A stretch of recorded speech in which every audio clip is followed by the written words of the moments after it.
Boa tarde a todos. Meu nome é Faustino, João Faustino. Alguns até podem me conhecer, porque eu tenho alguns vídeos gravados no canal Conhecendo o Pensamento de Kardec. Fiz lá um estudo comparado de Nosso Lar. E trago uma outra proposta, que é o Livro dos Mensageiros. É um livro muito interessante, porque fala muito de mediunidade. E toda a mediunidade que se tem hoje no Brasil, tudo que se estuda a respeito de mediunidade é fundamentado, todo esse sistema é fundamentado nos mensageiros, nos domínios da mediunidade e mecanismos da mediunidade. Então, como ele é um livro que começa nessa questão de trabalho e serviço, que o André Luiz traz essas informações, é um livro muito interessante nesse sentido. Então, vamos ler, vamos fazer uma comparação e vamos ver se é isso mesmo, se realmente ele tem razão. Vamos começar aqui pelo prefácio. Os Mensageiros. Lendo este livro, que relaciona algumas experiências de mensageiros espirituais, certamente muitos leitores concluirão com os velhos conceitos da filosofia. Tudo está no cérebro do homem, em virtude da materialidade relativa das paisagens, observações, serviços e acontecimentos. Forçoso é reconhecer, todavia, que o cérebro é o aparelho do homem, que o cérebro é o aparelho da razão e que o homem desencarnado, pela simples circunstância da morte física, não penetrou nos domínios angélicos, permanecendo ainda, diante da própria consciência, lutando por iluminar o raciocínio e preparando-se para a continuidade do aperfeiçoamento no do campo vibratório. Sempre lembrando, gente, que vibração é um conceito da física material.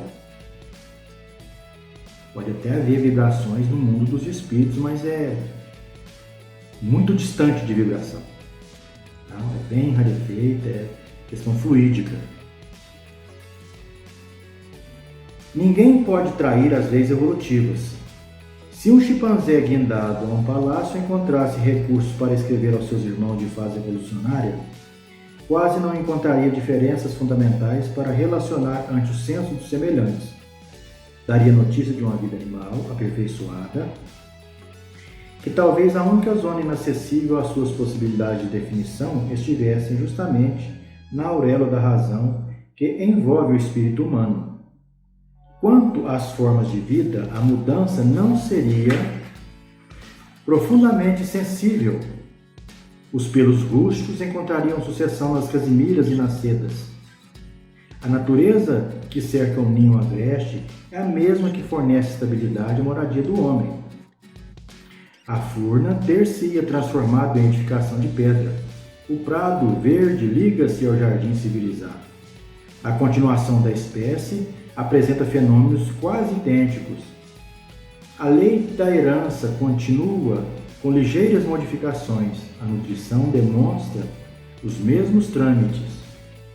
A união de famílias consanguíneas revela os mesmos traços fortes. O chimpanzé, desse modo, somente encontraria dificuldade para enumerar os problemas do trabalho, da responsabilidade, da memória enobrecida, do sentimento purificado da edificação espiritual, enfim, relativa à conquista da razão. Em vista disso, não se justifica a estranheza dos que leem mensagem de teor das que André Luiz endereça aos estudiosos devotados à construção espiritual de si mesmos. O homem vulgar costuma estimar as expressivas expectativas ansiosas à espera dos acontecimentos espetaculares, esquecido de que a natureza não se perturba para satisfazer aos pontos de vista da criatura. A morte física não é um salto do desequilíbrio, é passo para a evolução simplesmente. A maneira do macaco que encontra no ambiente humano uma vida animal enobrecida, o homem que, após a morte física, mereceu o ingresso nos círculos elevados do invisível, encontra uma vida humana sublimada. Naturalmente, grande número de problemas referentes à espiritualidade superior, aí à espera da criatura, desafiando-lhe o conhecimento para a ascensão sublime aos domínios iluminados da vida. O progresso não sofre estacionamento e a alma caminha incessantemente atraída pela luz imortal. A alma pode estacionar. Essa aqui é uma informação errada. Existem espíritos que estão parados, estacionados. Eles não vão retroagir. Né? Isso está no livro dos Espíritos. Então é uma informação errada. A alma ela estaciona sim, pela sua própria vontade. E pela sua própria vontade ela começa a trabalhar porque percebe a necessidade da evolução.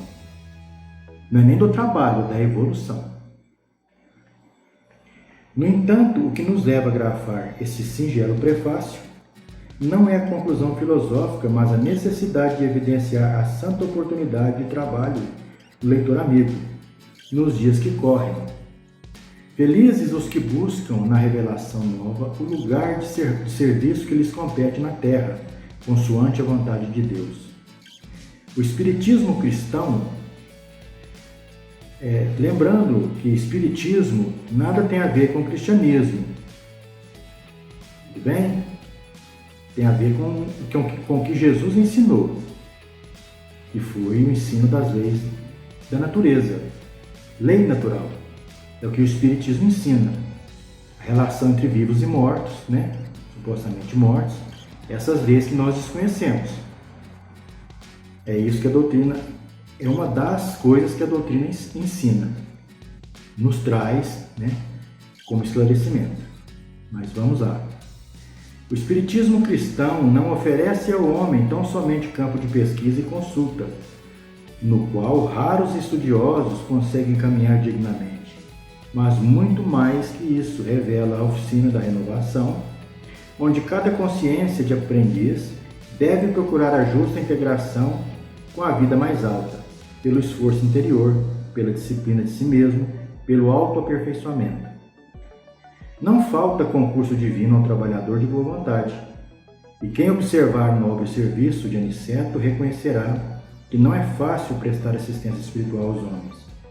Trazer a colaboração fraterna dos planos superiores aos espíritos encarnados não é obra mecânica, enquadrada em princípios de menor esforço. Claro, portanto, que para recebê-la não poderá o homem fugir aos mesmos imperativos. É imprescindível lavar o vaso do coração para receber água viva, abandonar o envoltório inferior para vestir trajes nupciais e luz eterna. Entregamos, pois, ao leitor amigo as novas páginas de André Luiz. Satisfeitos por cumprir um dever, constituem um relatório incompleto de uma semana de trabalho espiritual. Dos mensageiros do bem, junto aos homens, e acima de tudo mostram a figura do emissário, consciente e benfeitor generoso Aniceto, destacando as necessidades de ordem moral, no quadro de serviço, dos que consagram as atividades nobres da fé. Se procuras um amigo, agora vem a facada, né? Agora vem o apelo mesmo, né? Um apelo emocional. Se procuras, amigo, a luz espiritual, se a animalidade já te cansou o coração, lembra-te que em espiritualismo a investigação conduzirá sempre ao infinito. Não é espiritismo.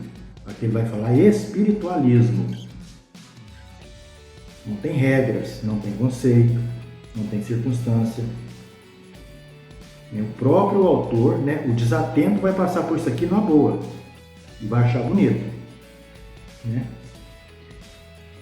Em espiritualismo, a investigação conduzirá sempre ao infinito, tanto no que se refere ao campo infinitesimal, como na esfera dos astros distantes e que só a transformação de si mesmo, a luz da espiritualidade superior, não é a luz do esclarecimento interior, te evolui ao conhecimento, não tem outra coisa, não existe outra coisa. Tudo que o Cristo ensinou foi isso.